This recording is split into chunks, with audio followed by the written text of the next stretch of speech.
Hello friends and welcome to the exams made simple. तो 27 फरवरी 2022 का दिन है। संडे नहीं, दिन तो संडे का है, डेट 27 फरवरी की है। स्टार्ट करेंगे संडे का द हिंदू न्यूज़पेपर एनालिसिस। आप लोग से वही रिक्वेस्ट, 1000 लाइक्स का जो आंकड़ा अभी तक टच हमने किया नहीं है, तो please help us in touching that.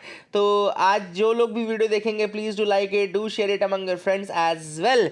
शुरू करेंगे सबसे पहले आज के सवालों के साथ, जो कि आपको प्रीलिम्स के लिए काफ़ी इंपॉर्टेंट होने वाले हैं और आई होप आप लोग इसका आंसर भी करेंगे। हिस्ट्री के क्वेश्चंस आज मैंने उठाए हैं वैसे, तो please do try to answer these questions in the comment section below.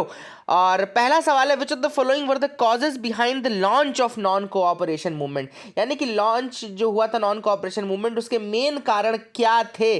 First is the Khilafat wrong, second is the Punjab wrongs of 1919 and तीसरा है resentment with the Rowlatt Act. तो आपको बताना है इनमें से कौन से कारणों से जो नॉन कोऑपरेशन मूवमेंट था वो स्टार्ट किया गया था। So this is the question. Second question is basically, options आपके सामने, आप देख लीजिएगा। Second question is, which of the following act first recognise the basic voting rights of women in India. तो इनमें से कौन सा एक्ट था जिसने की सबसे पहली बार की voting rights in women in India की बात की थी, आपको बताना है। तो इसमें है government of India act 1909, government of India act 1919, government of India act 1935 है, government of India none of the above. ठीक है ना। तीसरा सवाल है, Mahatma Gandhi announced the withdrawal of non cooperation movement due to which of the following. First, Motilal Nehru and Chittaranjan Das forming the Swaraj party amidst the movement. Second is Mahatma Gandhi is arrest by the Britishers. Third is Chauri Chaura incident. तो इनमें से कौन से कारण थे कि उनको non cooperation withdraw करना पड़ा। Options are 1 and 3, 2 and 3, 3 only या 1, 2 and 3। So these are the questions. बहुत ही प्यारे क्वेश्चन है, अटेम्प्ट करेंगे तो मजा भी आएगा। अटेम्प्ट जरूर करना और मुझे कमेंट सेक्शन में बताना कि कितने आपने सही किए। आंसर्स मैं आपको बता रहा हूं, अगर आपने अटेम्प्ट नहीं किया पॉज करिए, अटेम्प्ट करिए, आंसर मैच करिए। ठीक है ना। तो पहला सवाल जो मैंने आपसे पूछा था कि इनमें से कौन से कारण थे launch of non cooperation movement के, ऑब्वियस सी बात है तीनों कारण थे। खिलाफत आंदोलन भी चल रहा था, वो मोहम्मद अली और शौकत अली वाला। पंजाब रॉन्ग्स हम सब जानते हैं, जलियांवाला बाग ट्रेजेडी हम सब जानते हैं, वो थी ही थी। Resentment with the Rowlatt act, already Rowlatt act का रिसेंटमेंट काफ़ी ज़्यादा चल रहा था, जिसमें अरेस्ट विदाउट ट्रायल हो रहा था, 2 साल तक के लिए अरेस्ट कर ले रहे थे किसी भी व्यक्ति को। तो ये तीनों ही कारण थे। सेकेंड सवाल जो मैंने आपसे पूछा था कि इनमें से कौन सा एक्ट है बेसिकली जिसने कि पहली बार वोटिंग राइट्स ऑफ वुमेन की बात की है, इसका ये भी अच्छा क्वेश्चन है। आई होप आप लोगों ने किया होगा इसको, अगर आपने ढंग से किताब पढ़ी होगी। तो गवर्नमेंट ऑफ इंडिया एक्ट 1919, अगर आपने देखे होंगे तो अच्छे से पढ़ो उसको। उसमें लिखा है कि for the first time allowed women to vote. तो गवर्नमेंट ऑफ इंडिया एक्ट 1919 का जो है ना, वो रिस्पॉन्सिबल है for the first time voting rights to the women. और जो तीसरा सवाल था कि महात्मा गांधी ने क्यों नॉन कोऑपरेशन मूवमेंट को बंद कर दिया, तो इसमें दो, देखो तीनों ऑप्शन पढ़ो। Motilal Nehru and Chittaranjan Das formed the Swaraj party amidst the movement, ये एक ऑप्शन था, कंफ्यूज कर सकता है कई लोगों को। महात्मा गांधी अरेस्ट ये तो नहीं किया होगा, लेकिन ये पहला किया होगा, तो बिल्कुल गलत है। केवल चौरी चौरा इंसिडेंट ही ऐसा है जो कि वायलेंस के बेसिस पे महात्मा गांधी ने इसको बंद किया था। तो इसका आंसर होगा 3 only. I hope you got clarity regarding these 3 question, समझ में आ गया होगा आप लोग को। आज का मेंस क्वेश्चन भी लिख लो और मेंस क्वेश्चन अटेम्प्ट करने की कोशिश करो। What is soft power. अगर देखो, अगर आपको नहीं समझ में आ रहा है सॉफ्ट पावर क्या होता है क्या नहीं होता है, तो अभी जो मैंने यूक्रेन रशिया वाला जो वीडियो बनाया ना, उसमें सॉफ्ट पावर मैंने एक्सप्लेन की है। जो तीसरा रीजन मैंने बताया है उसमें सॉफ्ट पावर पूरी एक्सप्लेन की, उसको ढंग से देख लेना वो वीडियो जो अभी मैंने यूक्रेन और रशिया क्राइसिस पे बनाया है ना। और how does India perform in terms of soft power in the world. तो आपको बताना है कि सॉफ्ट पावर क्या होती है, फिर आपको बताना है कि रेट करना है इंडिया को कि कैसे सॉफ्ट पावर में हम परफॉर्म कर रहे हैं। तो अलग अलग एस्पेक्ट्स लेकर के आप उसको लिख लीजिएगा, सॉफ्ट पावर के जो अलग अलग एस्पेक्ट्स होते हैं। तो that is a very good question. I hope you will try to attempt this question in the comment section below. वैसे बहुत प्यारा प्यारा आंसर आप लोग लिखते हैं ऑलरेडी, मैंने कई लोग अब तो अटेम्प्ट करने लगे हैं। That's a very good thing कि कई लोग उसको अटेम्प्ट करने लगे हैं। और बिलीव मी, मैं हो सकता है रिव्यू ना करता हूं, लेकिन जितना भी मेरे को टाइम मिलता है, जब भी मुझे लगता है कि यार मुझे आप लोग का मतलब, जब भी मैं यूट्यूब में कभी कभी कमेंट सेक्शन खोलता हूं, जैसे आरजू is a new person who has started writing the answers, और बहुत सारे लोग हैं। संकेत ऑलरेडी बहुत अच्छा आंसर लिखता है ना। और I think Aditi Pandey was another person जिसका आंसर मैंने देखा था। यश सोनी का आंसर मैंने देखा था, यश सोनी का आंसर था। तो इस तरीके से कई आंसर्स बहुत अच्छे अच्छे लोग लिख रहे हैं। I hope you people will keep on writing the answers as well. Move करते हैं आगे आज की न्यूज एनालिसिस पार्ट में। पहली न्यूज है नाथद्वारा पेंटिंग। नाथद्वारा पेंटिंग क्या है? Nathdwara painting refers to a painting tradition and school of artist that emerged in Nathdwara, that is a town in Rajasthan. सबसे पहले देखो, कोई भी पेंटिंग होगी ना, वो पेंटिंग किसी एक स्थान पे होगी। जैसे पहाड़ी पेंटिंग, तो पहाड़ी रीजन की पेंटिंग है ना। बूंदी स्कूल ऑफ आर्ट, तो Bundi school of art Rajasthan में, बूंदी नाम की जगह वहां की है ना। मेवाड़ पेंटिंग, तो मेवाड़ की पेंटिंग होगी, है ना। तो इस तरीके से वो जैसे नाथद्वारा पेंटिंग है तो कहीं लोकेशन पे। नाथद्वारा पेंटिंग कहाँ की है? ये आपका राजस्थान में एक टाउन है। नाथद्वारा स्कूल जो है वो मेवाड़ स्कूल ऑफ पेंटिंग का ही एक सबसेट है, कहना चाहिए। मेवाड़ स्कूल ऑफ पेंटिंग का सबसेट है नाथद्वारा। और ये वेरी इंपॉर्टेंट है। जिस 17-13 सेंचुरी के आसपास जो मिनिएचर पेंटिंग्स हुई थी ना, मिनिएचर पेंटिंग्स में ये काफी फेमस है। Very important school of miniature painting. Miniature painting मतलब क्या होता है? जब बहुत छोटे छोटे फॉर्म्स में रिप्रेजेंट की जाती चीजों को, बहुत छोटी छोटी वो बनाए जाते हैं, तो उसमें उसके थ्रू रिप्रेजेंटेशन होता है। Nathdwara painting are the different sub styles of which Pichhwai paintings are the most famous. तो अब नाथद्वारा के अंतर्गत अलग अलग स्टाइल की पेंटिंग्स बनाई जाती है, जिसमें पिछवई पेंटिंग्स और फेमस है। तो याद रखिएगा, पहले तो नाथद्वारा पेंटिंग के बारे में, उसके बाद उनकी सबसे फेमस पेंटिंग कौन सी, सबसे सब स्टाइल कौन सी है? पिछवई।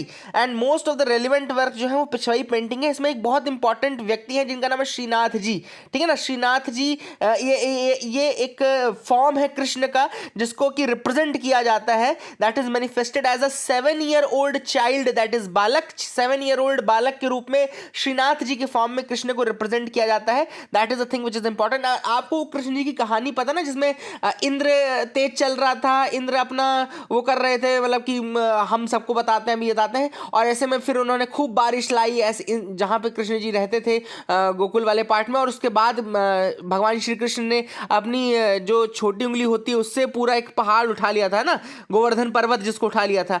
तो ये बहुत फेमस स्टोरी है। इसको रिप्रेजेंट किया है पेंटिंग के फॉर्म में श्रीनाथ जी। उनको, उनका जो कैरेक्टर है वो श्रीनाथ जी का ही है, श्री कृष्ण का।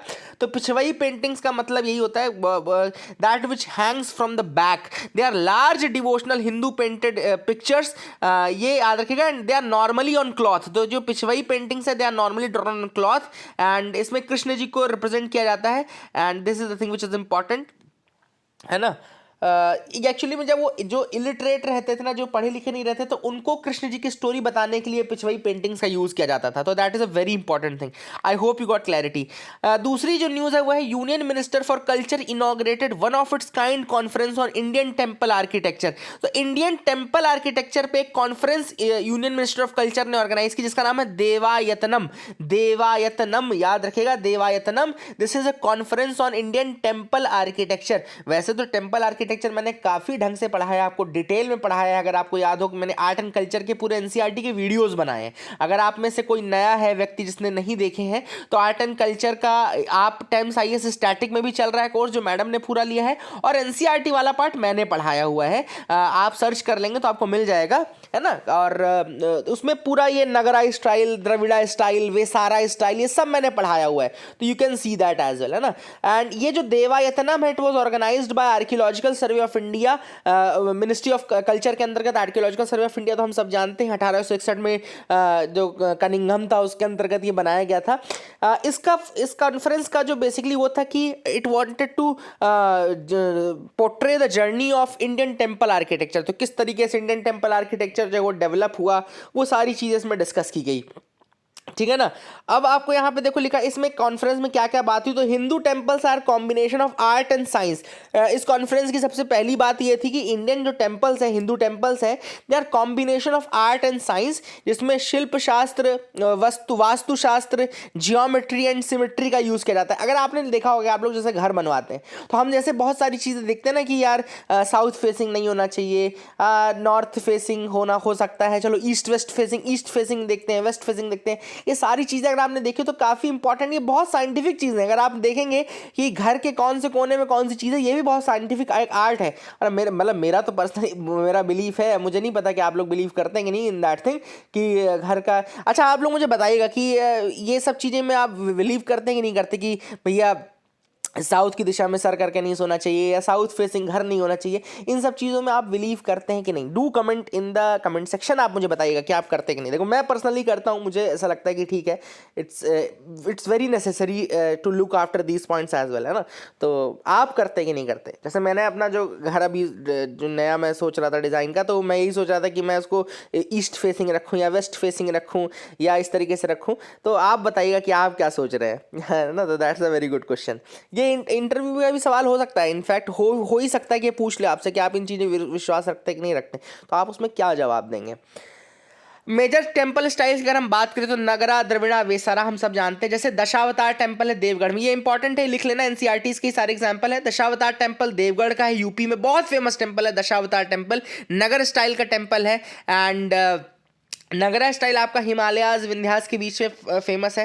कैलाशनाथ टेम्पल कांची का है, तमिलनाडु का द्रविडियन स्टाइल का टेम्पल है।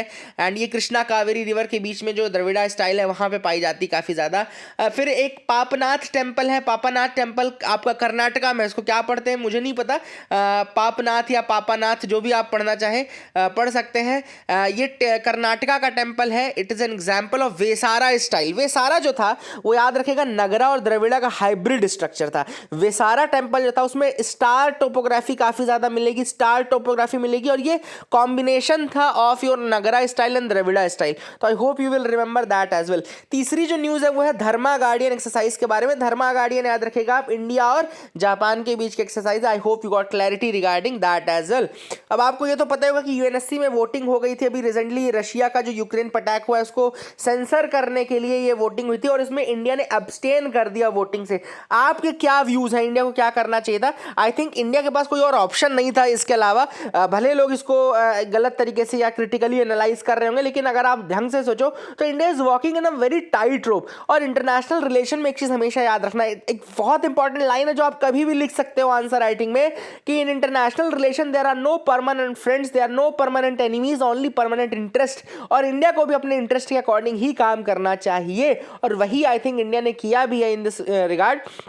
ना आप रशिया से लड़ाई ले सकते हैं, ना आप यूएसए से लड़ाई ले सकते हैं, ना आप वेस्ट से लड़ाई ले सकते हैं। Abstaining was the only option that was possible. उसमें भी बहुत लोग खुश नहीं हैं, लेकिन that was the only way out, है ना। तो आपको क्या लगता है कि was it a right thing to do और नॉट, है ना। तो I hope you got clarity. You will try to answer this question in the comment section below. आगे मूव करते हैं, देखते हैं और क्या इंपॉर्टेंट न्यूज आइटम्स है जिनके बारे में हमको डिस्कस करना है। You can move ahead with me. यहाँ पे आगे, तो यहाँ पे तो ऐसी कोई न्यूज़ नहीं है।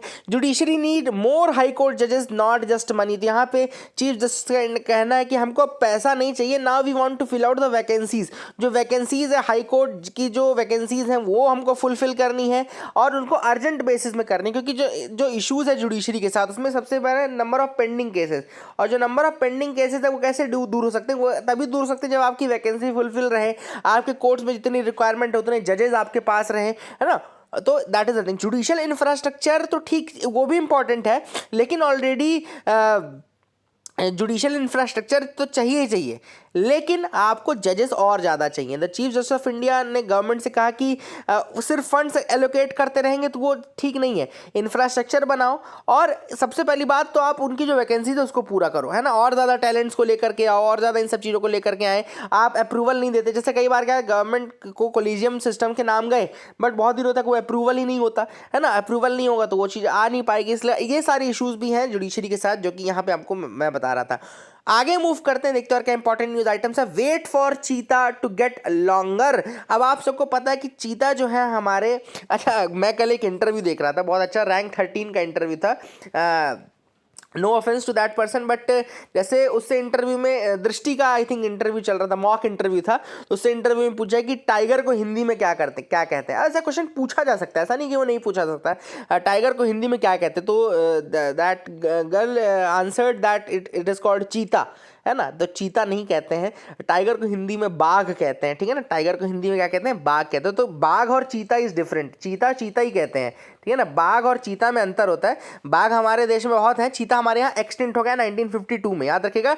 इंडिया से चीता एक्सटिंक्ट हो चुका है 1952 में ही एक्सटिंक्ट हो गया है। तो थोड़ा सा ये डिफरेंस जो है वो आपको पता रहे, है ना, जैसे कल को आप ये गलती ना करें, इसलिए मैंने आपको बता दिया। कई बार हो जाता है, कोई दिक्कत नहीं, ऐसा नहीं है, इट्स नॉट, मैंने वही बोला कि no offence to anyone, but it was just important to know, है ना। तो यहाँ पे चीता आपको पता होना चाहिए कि इंडिया में कहाँ से लाया जा रहा है, नामीबिया से लाया जा रहा है। इंडिया में चीता आप कहाँ से लाया जा रहा है, नामीबिया से लाया जा रहा है। ये अफ्रीकन नेशन है ना। तो ये आपको पता ही होगा कि चीता हम ला रहे हैं, और चीता ला तो रहे हैं, उसके लिए पहले सर्वे किया गया जहाँ पे कई देखे गए, लोकेशन देखी गई। और इंडिया में अब कहाँ पे आ रहा है, इंडिया में आ रहा है पालपुर कूनो पालपुर। ये आपका मध्य प्रदेश में एक साइट है। The propose site for introduction is the Kuno Palpur national park, जो कि मध्य प्रदेश में लोकेटेड है ना। ये मुरैना वाला रीजन जो है वहाँ पे लोकेटेड है, चंबल रीजन में आता है ना। एंड इसके अलावा 3 अलग लोकेशंस और देखी जाएंगी, they are all being considered. लेकिन अभी जो प्रपोज साइट है वो आपकी पालपुर कूनो ही है, जो कि मध्य प्रदेश में है, मुरैना वाले रीजन में। पहले ये कूनो पालपुर नेशनल पार्क जो था, ये सपोज लोकेशन थी for Asiatic lion as well, जो कि अभी एशियाटिक लॉयन गिर में लाए गए, है ना। तो ये भी लोकेशन पहले थी। Hope you got clarity. इसके अलावा एनटीसीए का नाम आया, यानी नेशनल टाइगर कंजर्वेशन अथॉरिटी का नाम आया है। तो आपको बता दूं कि नेशनल टाइगर कंजर्वेशन अथॉरिटी जो बॉडी है वो एक टाइगर सेंसस करती है। ये इंपॉर्टेंट फैक्ट मैं आपको बता रहा हूँ था, क्योंकि यूपीएससी पूछ चुका है ना।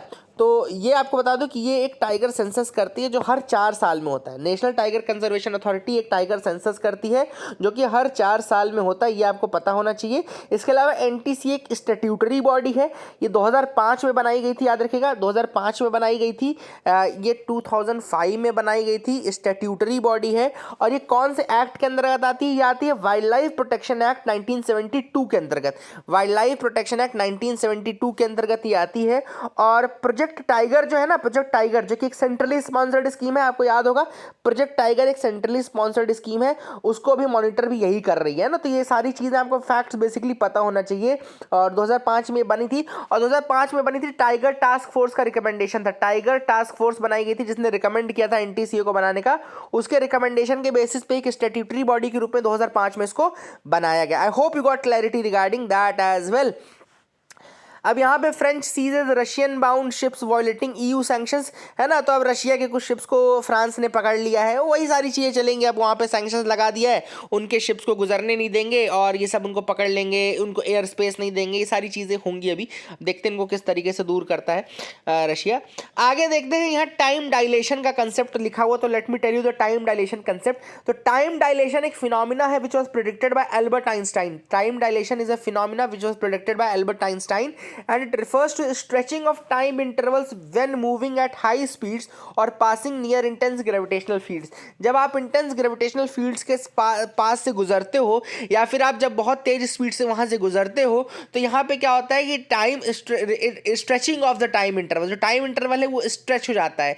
मतलब कि जैसे 1 सेकंड की वैल्यू जो यहाँ है वो वहां पे डिफरेंट हो जाएगी, stretching of the time intervals, ठीक है ना। और स्लोली टाइम बीतेगा ना, when you are moving at high speed और passing near the intense gravitational fields. इसमें अभी रिसेंटली क्या हुआ कि 2 tiny atomic clocks were placed a millimetre away from each other, they tick at different rates. ये पता लगाया, एक्सपेरिमेंट किया गया। 2 tiny atomic clocks which were kept just 1 millimetre away were ticking at different rate. तो ये time dilation के concept में एक इंपॉर्टेंट चीज़ हो सकती है। आगे यहाँ पे मैं आपको बता दूं, यहाँ पे एक हारा हाचिबू नाम की चीज़ लिखी है। अच्छा, आप में से इकिगाई किसी ने पढ़ी? इकिगाई मैंने पढ़ी है। ऐसे इकिगाई इज़ अ बुक जिसमें लाइफस्टाइल के बारे में लिखा हुआ है काफ़ी चीज़ें। जापानीज़ एक जगह है ओकिनावा नाम की, Japanese island of Okinawa is a place जहाँ के लोग 100 साल से ज़्यादा जीते हैं। मतलब वहाँ पे एवरेज लाइफ इस 90-100 के आसपास है। तो वहाँ पे जो चीज़ें अपनाते हैं वो सारी चीज़ें इकिगाई में लिखी हुई है। उसमें एक हारा हाचिबू नाम की चीज़ है। हारा हाचिबू मतलब कि they stop eating when they are 80% full, they stop eating when they are 80% full। तो हारा हाचिबू जैसी चीज़ आप भी कर सकते हैं अपनी लाइफ स्टाइल को सुधारने के लिए।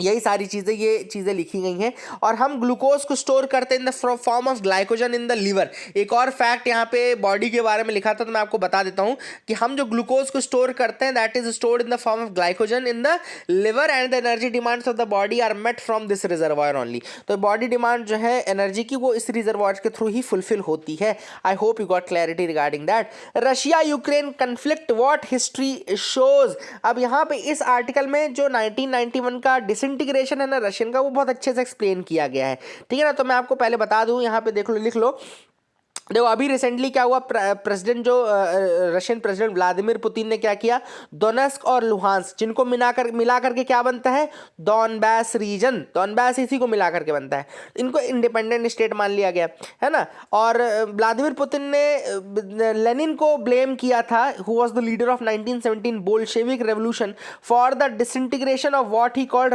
Historical Russia. ठीक है ना, तो 1917 के लीडर लेनिन को पुतिन ने वो किया था, रिस्पॉन्सिबल बताया था for the disintegration of historical Russia, है ना।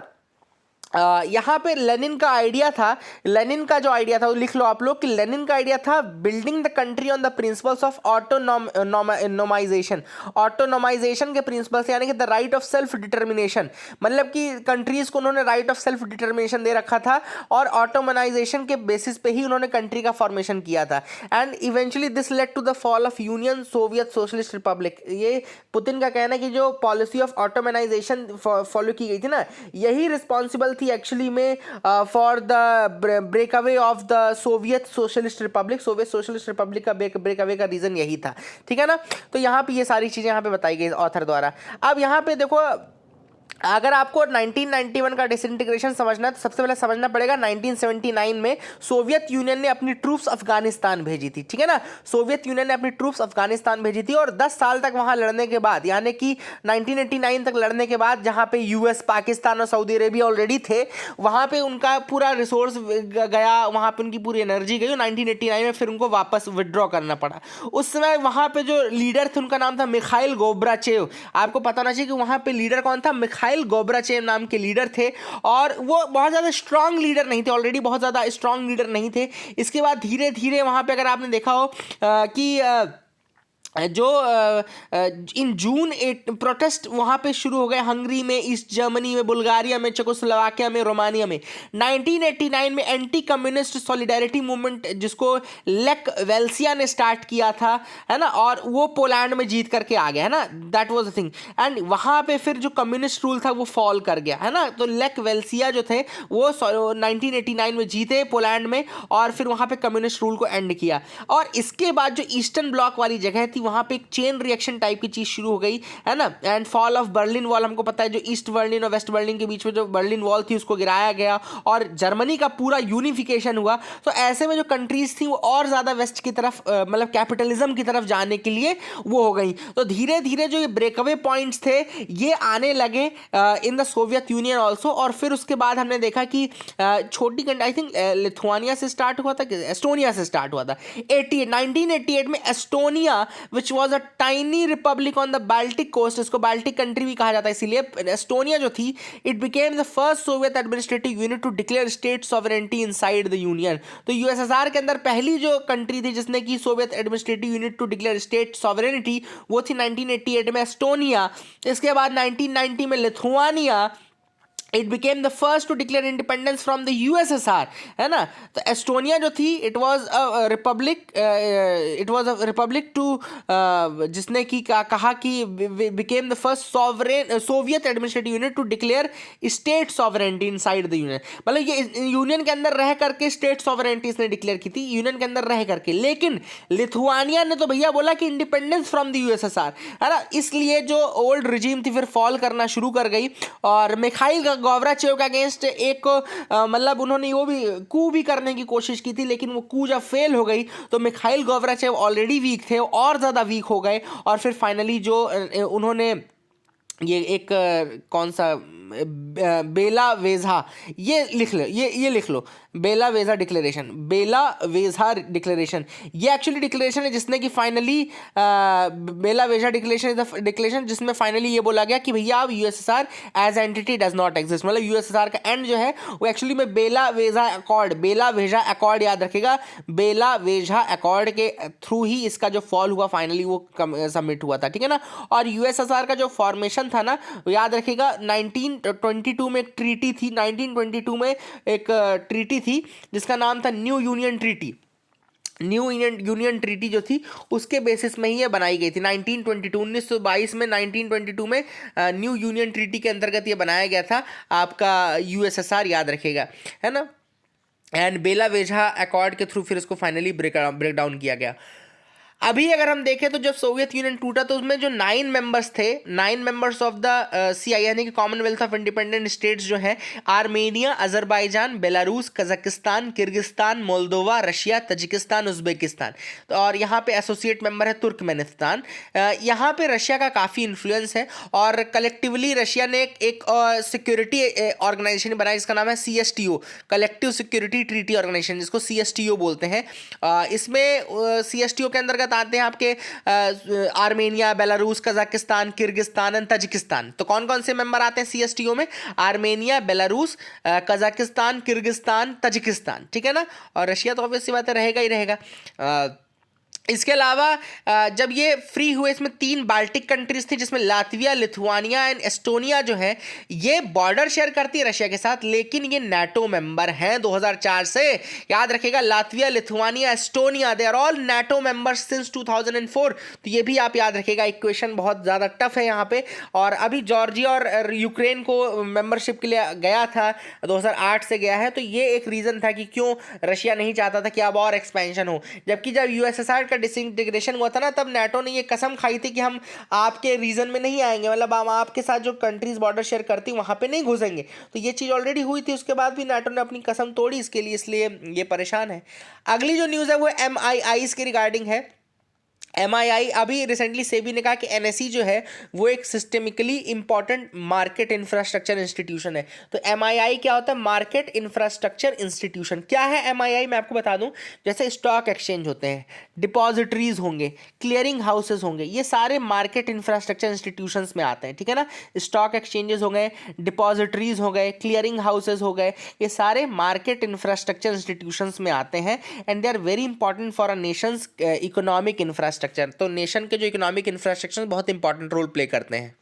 अब जैसे क्लियरिंग हाउस होता है, तो क्लियरिंग हाउस क्या होता है? तो क्लियरिंग हाउस बेसिकली एक इंटरमीडियरी होता है जो बायर और सेलर के बीच में होता है। जैसे बायर ऑफ फाइनेंशियल इंस्ट्रूमेंट और एक सेलर ऑफ फाइनेंशियल इंस्ट्रूमेंट होगा, तो उसके बीच में एक ऐसी एंटिटी रहेगी जो रिस्पॉन्सिबल रहेगी कि उनके ट्रेडिंग अकाउंट्स को सेटल किया जाए, ट्रेड्स को क्लियर किया जाए, मार्जिन मनी को रेगुलेट किया जाए, डिलीवरी को मेंटेन मेक श्योर किया जाए कि जो जिसने खरीदा उसके पास डिलीवरी पहुंच जाए, एंड रिपोर्ट करे ट्रेड डेटा को। जैसे मान लो आपने शेयर मार्केट जीरोधा के थ्रू आपने कुछ खरीदा, तो वहां basically Zerodha is acting as a clearing house as well ना। वहां ग्रो ऐप के थ्रू आपने कुछ खरीदा, तो वो एक क्लियरिंग हाउस, वो मेक श्योर कर रहा है कि आपके पास शेयर पहुंच जाए, वो मेक श्योर कर रहा है कि NSE या BSE के पास पैसा पहुंच जाए, वो मेक श्योर कर रहा है कि आपके अकाउंट्स बिल्कुल सही से मेंटेन हो। तो क्लियरिंग हाउस, ये सब क्या है? ये मार्केट इंफ्रास्ट्रक्चर इंस्टीट्यूशंस है, ठीक है ना। तो ये एक इंपॉर्टेंट चीज़ है। और ये जो टर्म है ये बेसिकली स्टार्ट किया गया था, देखो यहाँ पे लिखा भी हुआ है, they were set up under the chairmanship of former RBI governor Bimal Jalan.